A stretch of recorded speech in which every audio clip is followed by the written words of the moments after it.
L'histoire commence dans un monde fantastique, où les humains et les créatures magiques habitent différentes régions de la planète. Au cœur d'une forêt luxuriante, où des dizaines d'espèces de bêtes magiques prospèrent et coexistent, une jeune mère dragon descend dans sa grotte. Après être restée couchée sur son œuf toute la nuit, il est temps pour elle de partir chasser, alors elle recouvre son œuf de terre. Cependant, la terre seule ne suffit pas à apaiser les inquiétudes de la mère dragon, alors elle souffle des flammes brûlantes sur le sol, le maintenant chaud pendant son absence. Une fois satisfaite, elle quitte la grotte et s'envole dans le ciel à la recherche d'une proie. Lorsque le regard du dragon se pose sur une paire de loups, elle fond sur eux pour les capturer. Soudain, elle reçoit une flèche en plein dans la tête, tirée par un groupe d'humains cachés dans les buissons au sol. Après la mort de la mère dragon, il s'approche pour récupérer sa peau et sa viande. Quelque temps plus tard, une créature enceinte appelée Cat Sith entre dans la même grotte où le dragon avait abrité son œuf. Comparé aux chats ordinaires, les Cat Sith sont une race intelligente capable de réfléchir et d'utiliser la magie. En remarquant l'atmosphère paisible de la grotte, cette mère chatte décide de s'y installer pour mettre bas. Peu après, ces chatons naissent et la chaleur de leur petit corps plein de vie se propage jusqu'à l'œuf enterré sous terre. Cela pousse enfin le bébé dragon à éclore de sa coquille et la minuscule créature sort sa tête confuse de la terre. Inquiète, la mère chat le remarque immédiatement et déterre le bébé dragon. Exposé à l'air froid de la grotte, le petit dragon commence à trembler. En voyant cela, la mère chat renifle son corps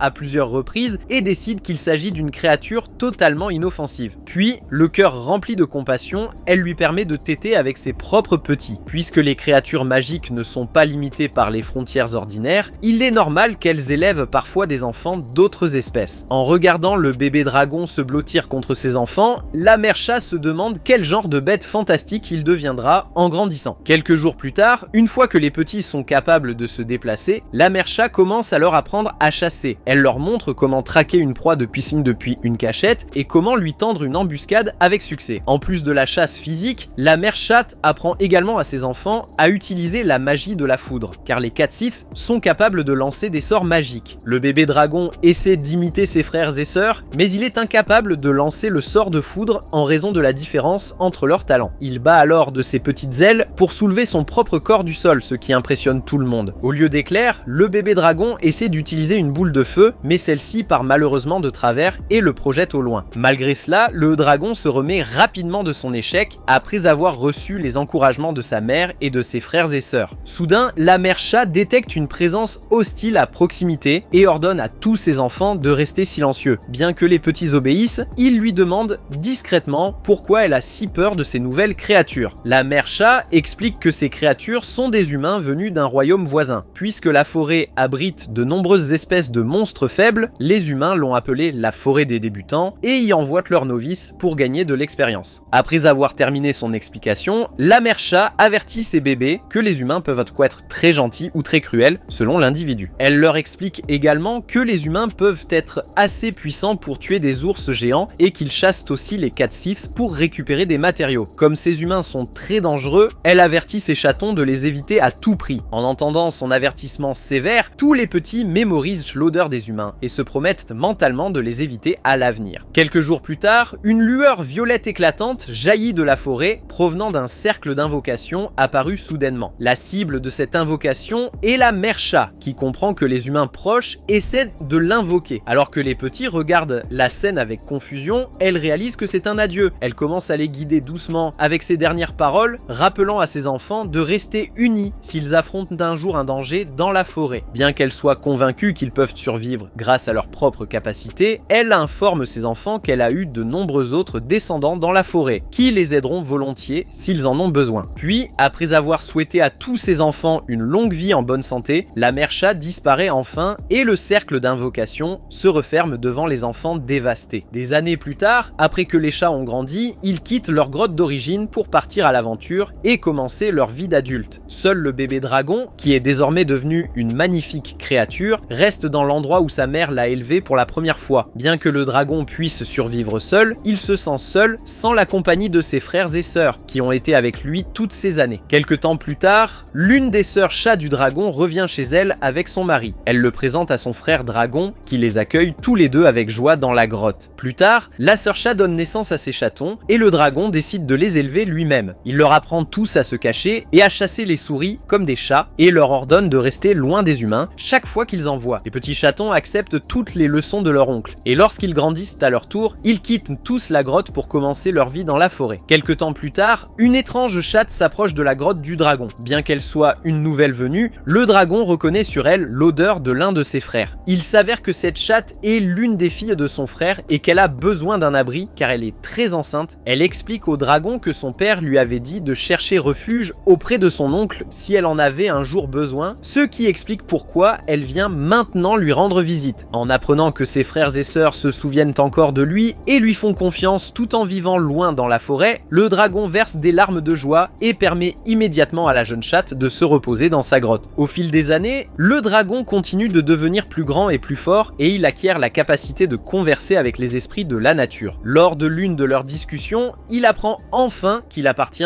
en réalité à une espèce différente des Catsites. Déçu, le dragon explique cela à ses proches félins, mais aucun d'entre eux ne s'en soucie. Au contraire, il lui sourit comme avant, alors il oublie ses inquiétudes et continue de leur enseigner. Un jour, alors que le dragon survole paisiblement la forêt, il aperçoit des humains avec un énorme tas de chats morts, chassés uniquement pour leur fourrure. Le dragon entre dans une rage folle et brûle les humains vifs. Après les avoir éliminés, le dragon demande aux esprits s'ils chassent les chats pour se nourrir. Il lui explique que les humains ne chassent les chats que pour leur fourrure, ce qui rend le dragon encore plus furieux car il pense qu'une créature ne devrait pas être tuée à moins que ce ne soit pour se nourrir ou survivre. Dans son enfance, le dragon était trop faible pour protéger tout le monde, mais désormais les choses sont différentes car il possède l'immense puissance d'un corps de dragon ainsi que les capacités destructrices de la magie spirituelle. Le dragon décide qu'il en a assez de la cruauté des humains et s'envole vers le royaume le plus proche pour les avertir. Lorsque les humains remarquent le gigantesque dragon sur leur terre, il annonce d'un ton autoritaire qu'il a tué les aventuriers qui ont assassiné les chats innocents. Il avertit les autres humains qu'ils subiront le même sort s'ils ne cessent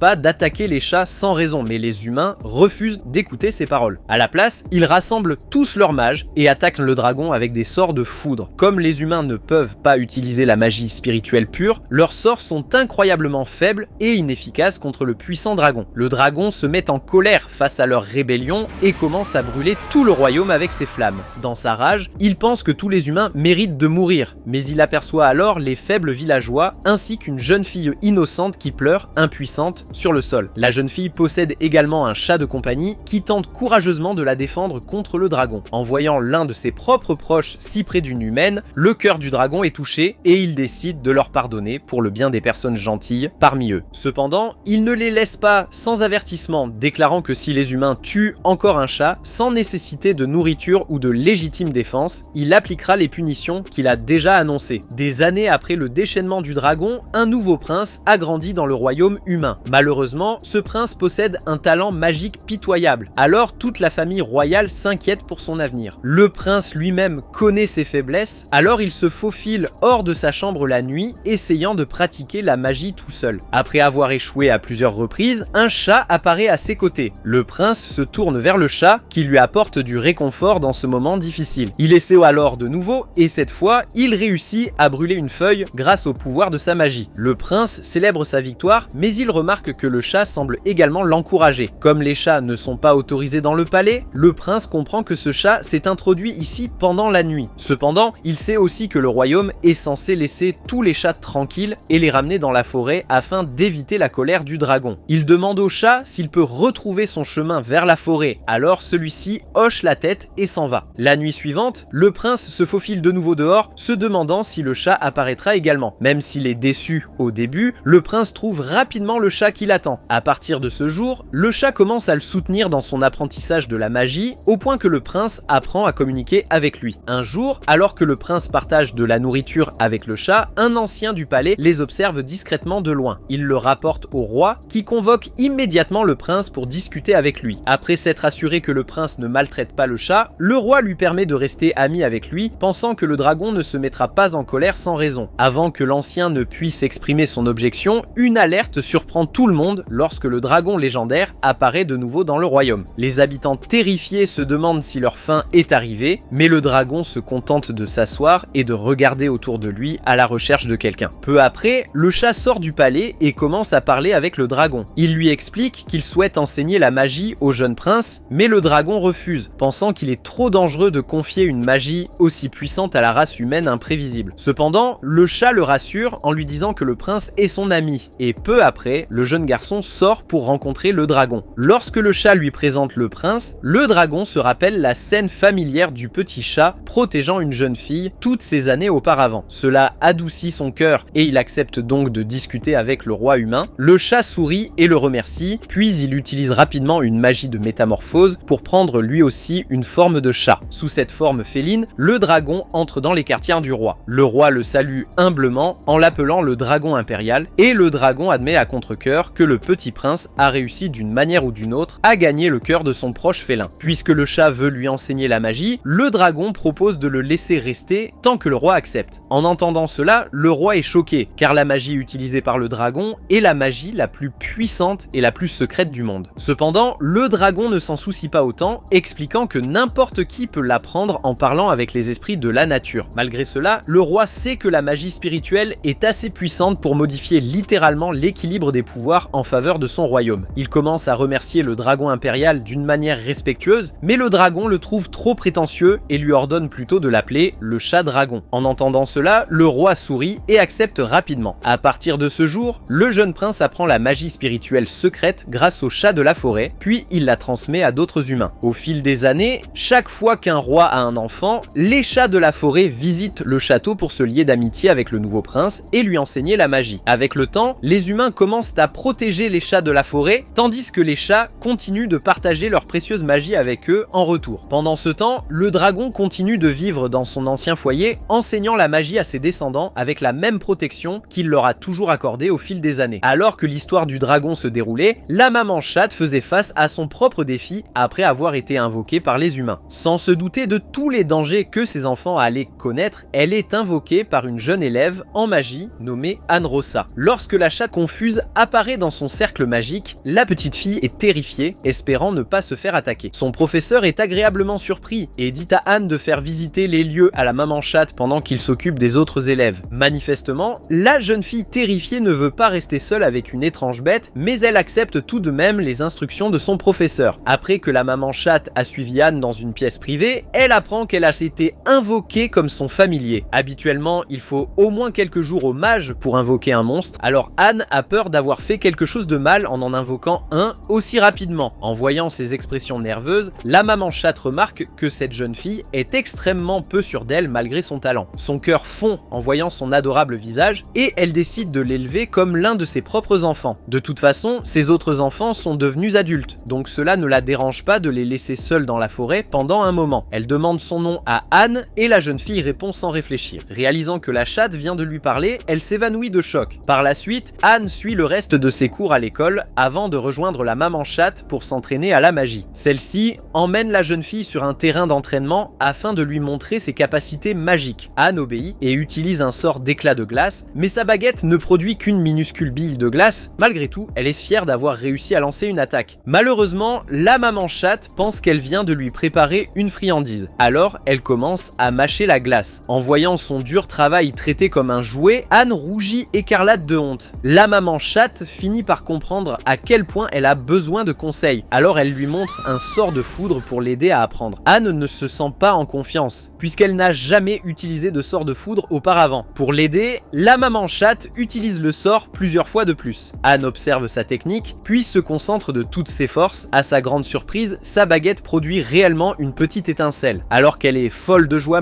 après cette réussite, la maman chatte explique qu'elle peut augmenter sa puissance en récitant le nom du sort. Elle suit son conseil et prononce le nom du sort, ce qui crée un puissant éclair qui frappe le mur d'entraînement. La joie provoquée par cet exploit fait monter les larmes aux yeux d'Anne. Malheureusement, le bonheur est souvent de courte durée, alors elle doit se réveiller tôt le lendemain pour s'entraîner à nouveau. Chaque jour, la maman chatte force Anne à utiliser ses sorts encore et encore. Elle fait cela parce que le mana fonctionne comme l'endurance. Une personne peut augmenter son mana en l'épuisant avec des sorts, puis en le laissant récupérer progressivement. Après un certain temps à s'entraîner avec le sort de foudre, la maman chatte demande à Anne d'essayer à nouveau son sort de glace. Elle essaie, mais échoue lamentablement une fois de plus, alors la maman chatte lui dit qu'elle a encore beaucoup de chemin à parcourir. À l'heure du déjeuner, les camarades d'Anne sont choqués de la voir manger comme si elle mourait de faim. Autrefois, cette fille timide ne mangeait jamais plus de quelques bouchées, mais désormais, elle a besoin d'énergie pour reconstituer son mana épuisé. En classe, classe, la maman chatte rejoint Anne. Alors, un élève demande au professeur si elle a le droit d'être là. Le professeur explique qu'il a accordé à la chatte une autorisation spéciale pour rester, puisqu'elle se comporte bien et l'aide dans ses recherches sur les monstres. Une fille assise derrière Anne fait l'éloge de son familier talentueux et Anne reconnaît que la maman chatte est vraiment spéciale. Ensuite, les élèves partent pour leur entraînement physique. Alors la maman chatte quitte l'école pour chasser. Même s'il n'y a pas de rats ordinaires dans les environs, elle trouve une espèce magique appelée les rats gemmes. Les gemmes sur le front de ces rats contiennent du mana concentré, ce qui constitue une excellente collation pour la chatte. Plus tard, après qu'Anne est rentrée de ses cours, la maman chatte la force à s'entraîner de nouveau à la magie. Épuisée par ses cours, la pauvre fille est incapable de se concentrer, alors la maman chatte lui dit de rentrer chez elle et de se reposer. Plus tard dans la nuit, elle aide le professeur Dan dans ses recherches sur les monstres. Il lui demande combien de temps les chats Sith élèvent leurs petits, alors elle admet qu'ils sevrent leurs enfants bien plus tôt que les autres monstres. En entendant cela, le professeur est surpris, alors la maman chatte explique qu'elle a également élevé d'autres espèces de monstres. Parmi elles, elle a élevé de nombreuses créatures étranges, comme le dragon ailé, qu'elle est incapable d'identifier. Cependant, la plupart des autres créatures grandissaient bien plus lentement que ces chats, alors elle devait les quitter avant qu'elles aient complètement grandi. Intrigué par ces histoires, le professeur lui demande où elle vivait à l'origine, et apprend qu'elle vient de la forêt des novices. Il dit à la maman chatte que les habitants de son royaume connaissent très bien cette forêt, puisqu'ils l'utilisent comme terrain d'entraînement. Après un court moment, leur discussion prend fin et la maman chatte s'en va. Le lendemain, Anne la force à prendre un bain. Pour une raison quelconque, Anne se transforme en monstre sorcier sous la douche, noyant la pauvre maman chatte dans de l'eau brûlante. La maman chatte se sent déprimée. Anne lui rappelle qu'il est nécessaire de rester propre si elle veut continuer à assister à ses cours. En plus de l'entraînement magique, la maman chatte accompagne aussi Anne à la bibliothèque où elle l'aide à étudier la magie. Toute sa vie, elle a travaillé avec des bêtes magiques qui avaient toujours besoin de soins pratiques. À présent, elle se sent heureuse dans cet environnement d'études calme aux côtés de son enfant humaine. Quelques jours plus tard, l'un des élèves échoue lors de son rituel d'invocation et son portail se connecte alors au monde des ténèbres. Alors que des monstres hostiles des ténèbres surgissent du portail, les professeurs se précipitent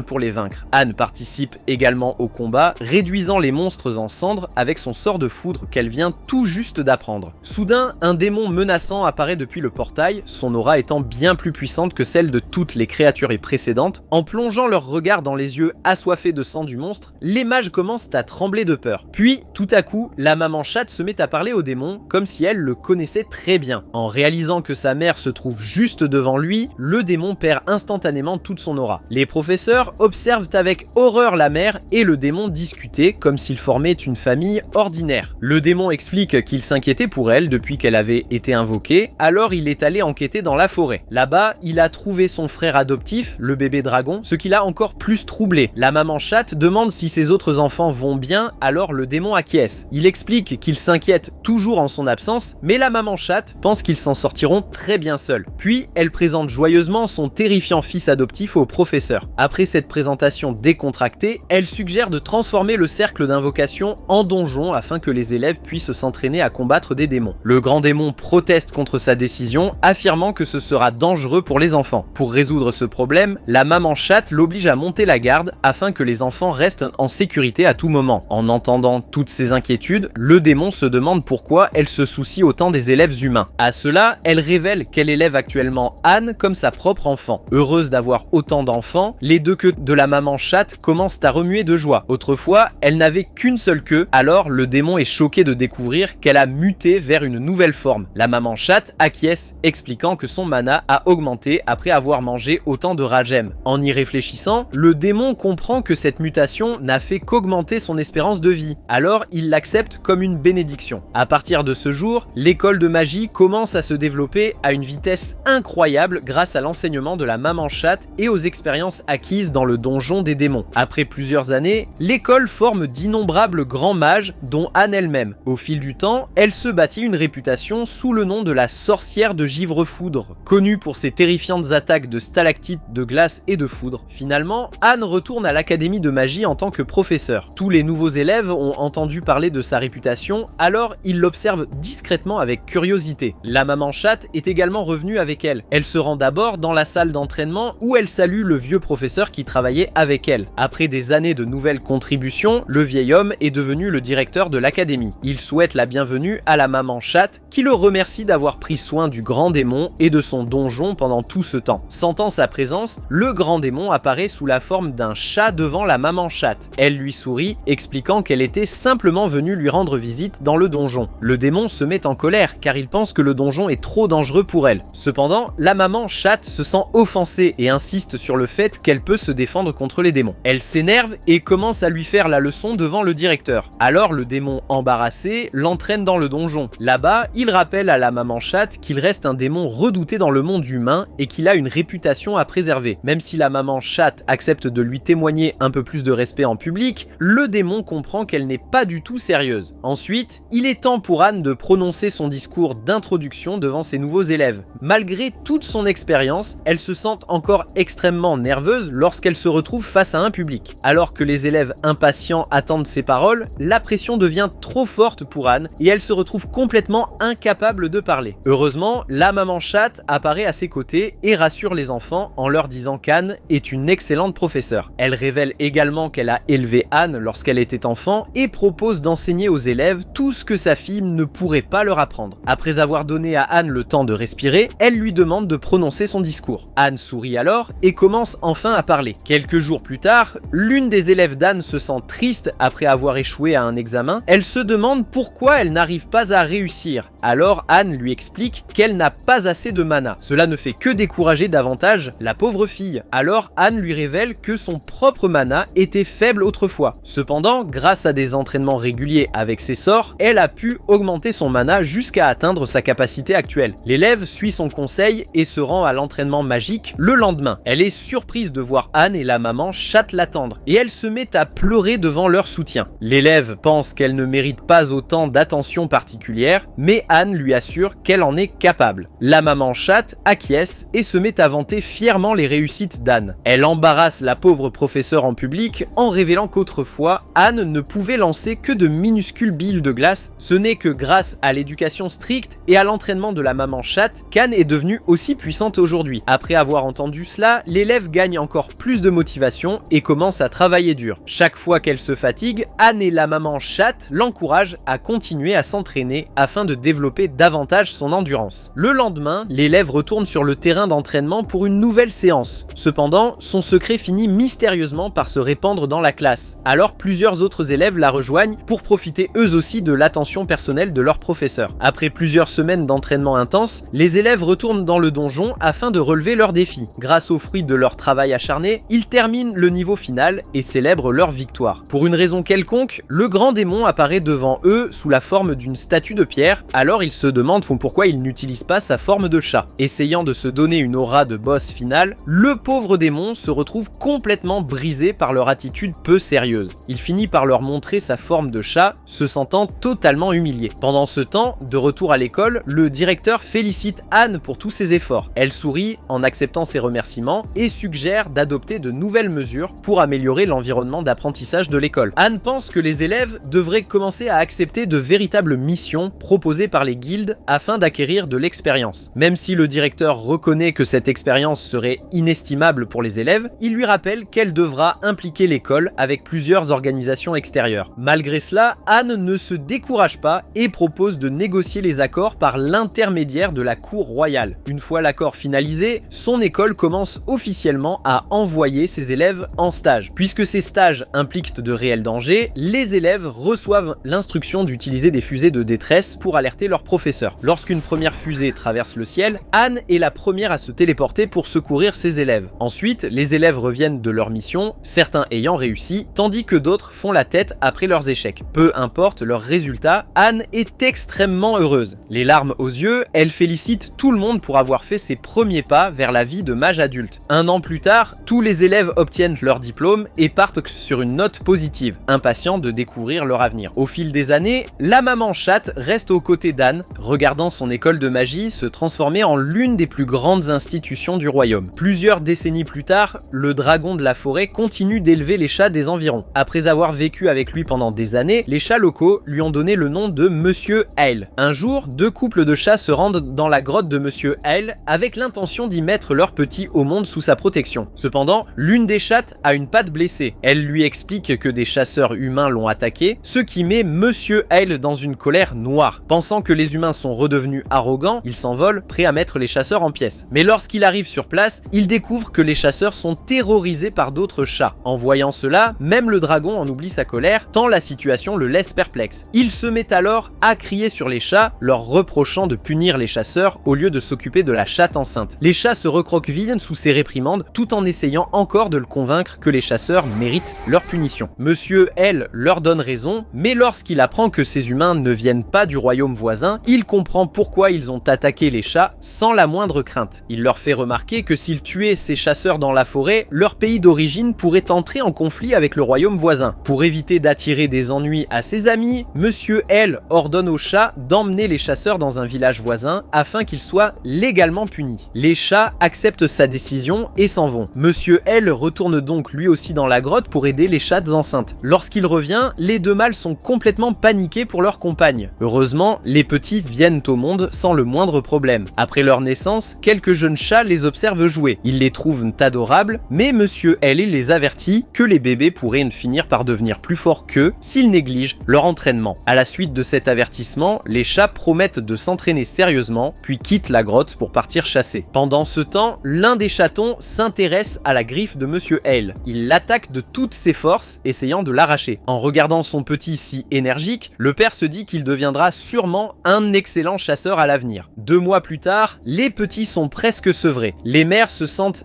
désormais reposées et prêtes à repartir chasser pendant que Monsieur Hale garde leur bébé. Le petit chat, obsédé par sa griffe, l'est toujours autant. Il continue d'essayer de la voler, s'y suspendant comme le ferait un humain. En le voyant se tenir sur ses 2 pattes, ses parents se demandent s'il finira par vivre avec un humain dans le royaume. Monsieur Hale y réfléchit, se rappelant que tous les chats partis vivre dans le royaume avaient choisi comme partenaire un humain au cœur pur. Cependant, il estime toujours qu'il est extrêmement dangereux de faire confiance à un humain, aussi fiable puisse-t-il paraître. Pour cette raison, il avertit le chat de ne jamais vivre avec les humains. Mais tandis que le petit continue de mordiller sa griffe, sans lui accorder la moindre attention, il comprend que ses paroles entrent par une oreille et ressortent par l'autre. Quelques mois plus tard, les chatons ont complètement grandi. Monsieur Hale les emmène hors de la grotte afin de leur enseigner un peu de magie. Il commence par leur montrer sa magie de métamorphose et prend l'apparence d'un chat. Alors qu'ils le regardent avec émerveillement, Monsieur Hale leur explique que la métamorphose permet de prendre n'importe quelle forme, même celle d'une créature plus grande que son propre corps. Ensuite, il tente de leur apprendre à chasser. Les chats semblent davantage intéressés par son nouveau corps félin, alors le dragon leur ordonne de descendre et de bien se tenir. Il leur explique que, pour chasser, ils doivent d'abord trouver une proie qu'ils veulent manger. Ensuite, ils doivent la maîtriser et la tuer avant de la dévorer. Il leur rappelle également que les proies ne se laissent pas attraper gratuitement. Puisque tous les animaux veulent vivre, elles se battront pour se protéger. Les chats doivent donc apprendre à combattre. Après cette explication, Monsieur Hale se transforme soudainement en un ours assoiffé de sang. En un instant, tous les chats hurlent et se réfugient dans les buissons derrière eux. Monsieur Hale approuve leur réaction, leur faisant remarquer que les proies fuient leurs prédateurs de la même manière. Il remarque également qu'un des chats est resté sur place, prêt à se battre pour sauver sa vie. Il reprend alors sa forme de chat et se prépare à leur apprendre à utiliser la magie. En remarquant que le chat, obsédé par sa griffe, se tient derrière lui, Monsieur Hale lui demande s'il s'est blessé lorsqu'il s'est transformé en ours. Le chat le rassure en lui disant qu'il va bien, tout en le fixant avec une concentration intense. Plus tard, le prince du royaume humain rend visite à Monsieur Hale pour la première fois. Après toutes ces années, le jeune prince est devenu un véritable gentleman. En le voyant se tenir devant lui, Monsieur Hale remarque qu'il est le premier humain à s'aventurer aussi profondément dans la forêt depuis de nombreuses années. Le prince rit doucement et lui dit qu'il a toujours voulu venir chez lui. Non loin de là, les jeunes chats observent le prince avec curiosité. Leurs parents leur expliquent que cet homme est un humain et qu'il se trouve être l'un des amis de Monsieur Hale. En entendant le mot humain, les chatons se demandent pourquoi ils n'ont pas peur du prince, puisqu'on leur a toujours dit que les humains pouvaient être extrêmement dangereux. Leurs parents leur expliquent que chaque humain possède une personnalité différente et que certains peuvent être réellement bienveillants. Cependant, puisqu'un humain peut aussi se révéler extrêmement cruel, on apprend toujours aux chats à les éviter. Le prince s'approche d'eux, heureux de recevoir un accueil chaleureux de la part de la famille du dragon. L'un des chatons est impressionné par lui et décide qu'il ira rendre visite aux humains une fois adulte. En entendant cela, Monsieur Hale se sent frustré, car il voulait justement que les petits restent loin des humains. Ensuite, il apprend à tous les chats comment se déplacer à travers le territoire de la forêt. Après avoir marché pendant un moment, il remarque quelque chose d'étrange et ordonne à tout le monde de se cacher. Une fois les chats dissimulés dans un buisson, Monsieur L leur montre un groupe d'aventuriers humains encerclés par une meute de loups. Bien que les chatons aient déjà vu le prince, ils ne reconnaissent pas ces aventuriers comme étant des humains. Ils trouvent que ces derniers sont beaucoup plus musclés et très différents de lui. Monsieur Hale leur explique que le prince était relativement peu armé puisqu'il n'était pas venu dans la forêt pour se battre. Cependant, lorsqu'un humain veut affronter de puissantes créatures, il doit utiliser de l'équipement extérieur, car son corps n'est pas assez robuste à lui seul. Monsieur Hale leur explique également que certains humains savent utiliser la magie, ce qui surprend énormément les chats. Toute leur vie, ils ont tous pratiqué la magie, alors ils n'avaient jamais imaginé que certains membres d'une espèce puissent être totalement incapables de s'en servir. Monsieur Hale leur explique que les humains peuvent être extrêmement différents les uns des autres et que chacun d'entre eux peut posséder des talents particuliers. Pendant qu'il leur explique tout cela, les loups tentent d'attaquer les aventuriers. Grâce à leurs puissantes armes et à leurs techniques de soigner de combat, les aventuriers mettent facilement les loups en pièces. L'un d'eux utilise même un sort de foudre pour tuer 2 loups d'un seul coup. En les regardant combattre, les yeux du chaton, obsédés par la griffe, brillent d'admiration. Après cela, les humains quittent les lieux en emportant leur butin. Tandis que les chats sont encore excités par le combat, Monsieur L se demande pourquoi ces humains sont venus jusqu'ici. D'ordinaire, les humains ne s'aventurent pas dans les profondeurs de la forêt, alors les chats ont eu une chance incroyable de pouvoir les observer se battre. Parmi les jeunes chats, le chat gris semble être celui qui s'intéresse le plus aux techniques de combat humaines. Même plus tard dans la nuit, il continue d'en parler sans arrêt, incapable de penser à autre chose. Le lendemain matin, la mère du chat gris le réveille afin qu'il puisse dire au revoir à ses frères et sœurs aînés. Lorsqu'il sort, il découvre ces derniers alignés devant Monsieur L. Puisque les chats les plus âgés ont désormais grandi, le dragon leur demande ce qu'ils comptent faire à l'avenir. 2 des chats souhaitent vivre dans une ville humaine, tandis qu'un autre veut construire sa maison près d'un lac. Monsieur L leur souhaite bonne chance et leur dit qu'ils seront toujours les bienvenus dans sa grotte s'ils se retrouvent un jour en danger. Les chatons leur font également leurs adieux et une fois les séparations terminées, les chats les plus âgés partent commencer leur voyage. Après leur départ, Monsieur L rappelle aux chatons qu'eux aussi devront quitter la grotte lorsqu'ils seront adultes. Pour se préparer à ce jour, il leur recommande de continuer à s'entraîner sérieusement. Quelque temps plus tard, les chatons accueillent une nouvelle portée de petits frères et petites sœurs. Maintenant qu'ils ont tous grandi, ils passent leur temps à jouer avec eux. En observant les minuscules chatons, leurs parents sourient en se rappelant que leurs enfants plus âgés avaient exactement la même taille seulement 1 an auparavant. Monsieur L acquiesce lui aussi, envahi par la nostalgie de l'année passée. Même si toute cette année a été remplie de chaos, il se sent soulagé que les chats aient tous grandi sans danger. En s'asseyant pour se détendre, il demande aux plus âgés de bien se comporter et de donner le bon exemple aux plus jeunes. Monsieur Hale les avertit également que leurs petits frères et petites sœurs grandiront en un rien de temps. Les chats acquiescent, pensant qu'il est tout à fait normal qu'ils grandissent rapidement. Cependant, ils comprennent bientôt qu'ils ont complètement sous-estimé la vitesse à laquelle un chat peut grandir. En seulement quelques semaines, les chatons passent de petites créatures incapables de faire autre chose que rouler sur elles-mêmes à des chats capables de marcher, puis même de chasser leur propre proie. Avec un peu plus de temps, ils commencent également à apprendre la magie, ce qui pousse leurs frères et sœurs plus âgés à craindre d'être bientôt éclipsés. Quelques jours plus tard, les chats les plus âgés décident qu'ils doivent affirmer leur supériorité sur les plus jeunes. Pour y parvenir, l'un d'entre eux propose de chasser une puissante créature de la forêt. Même si les autres se sentent nerveux, ils acceptent tout de même de tenter le coup. Pendant que les chatons dorment profondément, les plus âgés élaborent un plan complet pour abattre cette redoutable menace. Une fois leur stratégie terminée, ils quittent tous la grotte. Plus tard, ils rentrent chez eux, couverts de sueur et plus nerveux que jamais. Monsieur L les observe avec curiosité avant de découvrir qu'ils transportent à l'aide de leur magie le cadavre gigantesque d'un ours. Bien que les chats les plus âgés soient